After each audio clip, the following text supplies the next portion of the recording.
Hey everyone, welcome to the ranking. Welcome to my ranking of the live-action Disney movie remakes. Yes, I'm going to be ranking all of them. Yes, I had a recommendation to do this, and I thought it was a pretty good idea. Yes, Disney films, a lot of great Disney films out there, but the trend nowadays, I guess, is let's remake them. Yes, let's take old classic animated Disney movies and just remake them into live-action films. Some of them are awful, some of them are pretty good, and I thought I'd celebrate these movies by giving a ranking of all of them. And honestly, this is not a new thing. This is not like a thing that's just been happening. They did it in the 90s. Some movies are remakes, live-action remakes of old Disney films in the 90s.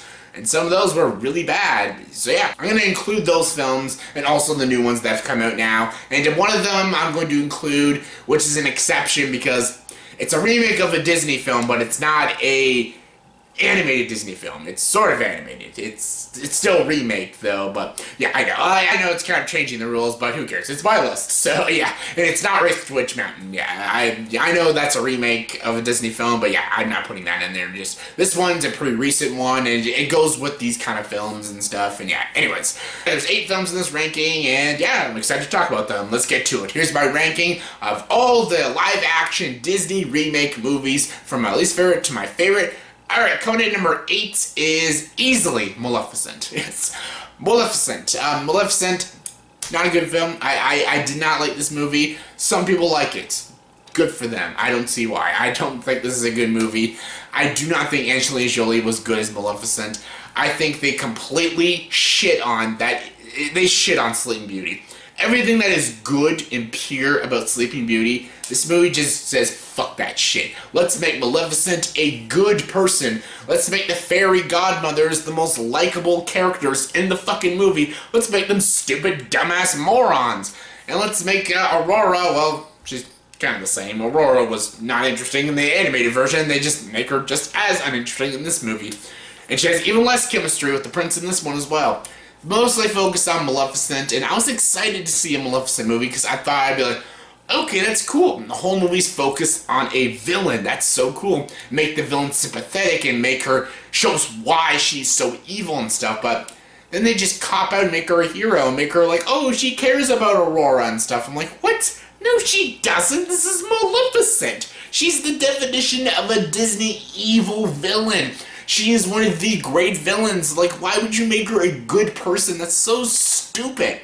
Even Angelina Jolie, she's not very intimidating. She's not a very interesting character. I don't even think she had good chemistry with Elle Fanning. And then Sharlto Copley is the king, and he's just like this deranged king. The king was never deranged in the movies. Like, what the hell are they doing? I get this is supposed to be different, but all the changes they made were stupid. And then the fairy godmothers are like the most likable characters in the animated movie. And in this one, they just made them really stupid people. I thought that was so insulting for people who love Sleeping Beauty. I don't love Sleeping Beauty, but I do enjoy it, and I did grow up with it. And when I watched this movie, this was a giant middle finger to Sleeping Beauty. This is nothing like Sleeping Beauty. This is like the polar opposite. This is like a movie that was made to insult Sleeping Beauty. It's a ridiculous, awful film, and I get there's a fan base for it, which is fine, but I could not stand this film. Coming in number 7 is 102 Dalmatians. Yes, this is a sequel to the actual live-action remake of the Disney films, but yeah. 102 Dalmatians. They made a sequel because the 101 Dalmatians remake did really well in the box office, so they decided to make a sequel. It's not a good movie, actually. Even Glenn Close was the best thing about the first film. She's even boring, because the first half of the film, she's supposed to be good, and her name's Ella and stuff, and she loves puppies and stuff, and she's just kind of a dull character. The main characters are dull. The dogs, they don't even have all the dogs, they just have Dipstick. He's the only returning dog in the film. Again, they're adorable, but it's not funny, and there's this talking parrot, and he's not very funny. He's supposed to be the comedic relief, and he's not very funny and enjoyable. There's also a romance between the two main characters. They're not enjoyable, and they have no chemistry and stuff.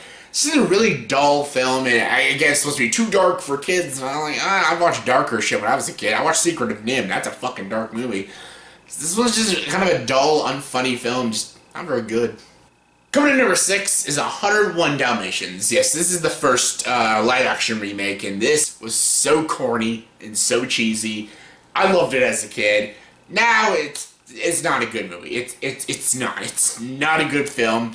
However, Glenn Close is so ridiculously over the top, she makes this movie very entertaining. She gets to be a little more evil in the ending of the sequel, but even then, it's not like it is in this one. She is so over the top villainous in this film. It is hilarious to watch. She's like, I'll be wearing your doggies.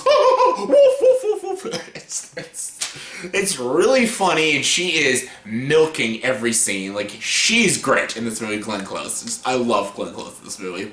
And now even, like, Hugh Laurie. Hugh Laurie is in the movie, and even the guy, freaking Ron Weasley's dad. Horace and Jasper are actually pretty enjoyable in this film as well, so that's what makes this movie better than the sequel. This movie's still pretty dull as well. When it focuses on the main characters, they're not interesting. As cute as the dogs are, they're not interesting either and stuff. The villains make this movie entertaining. So the second one had shitty villains. This one, Glenn Close, was so over the top, it was entertaining. And Horace and Jasper were enjoyable to watch too, so that's what made this movie more entertaining. It's not a good movie, but it's entertaining because of its villains. Coming in number 5 is the 1994 Jungle Book movie. This I watched again as a kid too. I had the VHS tape of this film, and I liked it as a kid. I like it less now. I know this has actually critical praise. It's like a 79% on Rotten Tomatoes, which is weird. It's not a bad movie. It isn't, actually. I like how it dives into the culture and stuff, and Mowgli's past and everything, and in this movie, the animals do not talk. They try to go, like, really, like, realistic with it and stuff. And I appreciate that. I admire this film for that. And there's some pretty good production in this film. And there's some really intense and very dark scenes in this film for a Disney film. It's really dark at times. I admire that. However, this is pretty overlong at times. Mowgli is not a very interesting character in this film. And the whole third act just directly rips off Indiana Jones. It's just like, you know what's popular? Indiana Jones. Let's just rip off Indiana Jones with the traps and everything, the archaeologist and shit like that. It flat out rips off Indiana Jones. It's just lazy and just ridiculous. I'm like, this is supposed to be a Jungle Book movie, not fucking Indiana Jones. Like, if you're gonna play an homage, that's fine, but this movie just flat out rips it off in the last, like, 25 minutes. And even Mowgli in this movie has like a love interest in it. I didn't buy it and stuff, and there was interesting things in this. This could have been a great film, but as it turns out, it's just kind of an average film. Coming in number 4 is Beauty and the Beast. Yes, last year's Beauty and the Beast, a movie that a little overhyped. This is like one of the most highest grossing films of last year. If Last Jedi didn't come out, this would probably be number 1. It's a little overrated. It is decent, though. I actually liked a lot of things in this film. I hated a lot of things, too, but I liked Dan Stevens as the Beast. I liked Kevin Kline in the film. The villains were good. LeFou, Josh Gad was so good. Luke Evans was great as Gaston. The new musical numbers they added to the film were really good. But all the remixes of all the old songs were not good. There was so much ADR in this film, so much, like the voice dubbing. It didn't feel like a Broadway musical like I thought it was going to be. Emma Watson is no Paige O'Hara. There's only one Paige O'Hara, and that's Paige O'Hara. Emma Watson, I did not think she was that good in this film. And I did not think she had any chemistry with Dan Stevens, and I don't know. I liked a few things in it. I liked Evermore. Evermore, that song was really nice and stuff, and there was some decent visuals. Sometimes the visuals looked really good, and some of them, they looked very obvious CGI.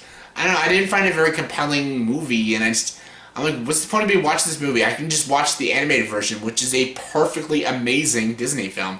This just feels like a rehash and stuff. They basically just said, the original's already perfect, so we'll just copy it. I'm like, well, what's the point? I can just watch the original and stuff. This is not a bad movie, actually. It's actually a pretty decent film. It's a little overhyped, though. Coming in number 3 is Pete's Dragon. Yes, this is the one that's sort of a remake. It is a remake, but it's a remake of a live-action Disney film that had animation in it, so I just said, fuck it. I'm just going to include it because everyone else includes it, so Pete's Dragon. Pete's Dragon was really good. I liked Pete's Dragon a lot. I thought it was a well-directed film. I loved the main character and his chemistry with his dragon and stuff. It was very loving, very touching. I liked Robert Redford in the film. I thought he was really good. I liked Bryce Dallas Howard in the film. She was really good. I thought it was all around charming interesting film with a great soundtrack, a great score, a great story, very uplifting, very adventurous. Just a good movie. Coming in number 2 is The Jungle Book. Yes, The Jungle Book. 2016's The Jungle Book, directed by Jon Favreau, did a great job. Great visual effects in this film, very good, very stunning. I felt like I was in the jungle. This whole movie's in a studio, but I felt like I was in the jungle. Neil Sefe is fantastic as Mowgli. I thought Bill Murray was so good. Idris Elba was good. Ben Kingsley was good. A lot of the voice acting was good. Scarlett Johansson was very pointless, but whatever.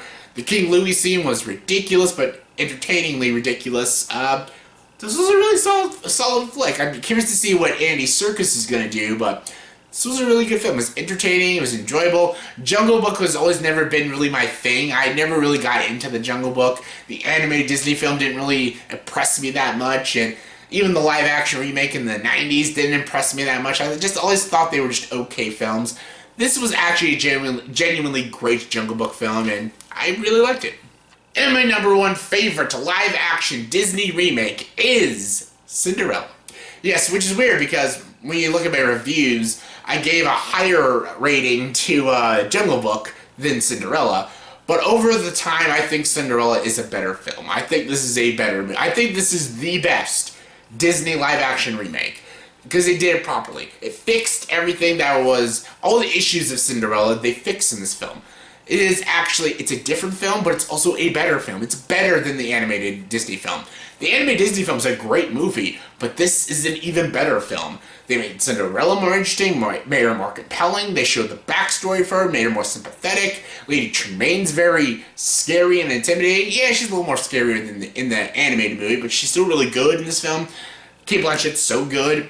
They actually give chemistry to the lead characters. You know nothing about Prince Charming from Cinderella, the animated version. But this one, played amazingly by Richard Madden, he has a whole character in this film, and he has genuine chemistry with Lily James. They even talk about him and his father, and it's really interesting and very emotional stuff. They actually give you development with these characters. The animated version focused so much on the goddamn rats, and you didn't focus on the main characters. This one is actually about Cinderella, her story, what she has to go through, her trials, her romance. And it's compelling and riveting and interesting.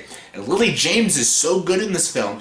All the performances are really good. Some of the stepsisters are a bit over the top, but I think it works, and it's a beautiful, good film. The cinematography, the costumes, the production, Kenneth Branagh's direction was absolutely splendid. I think this is a remake done properly.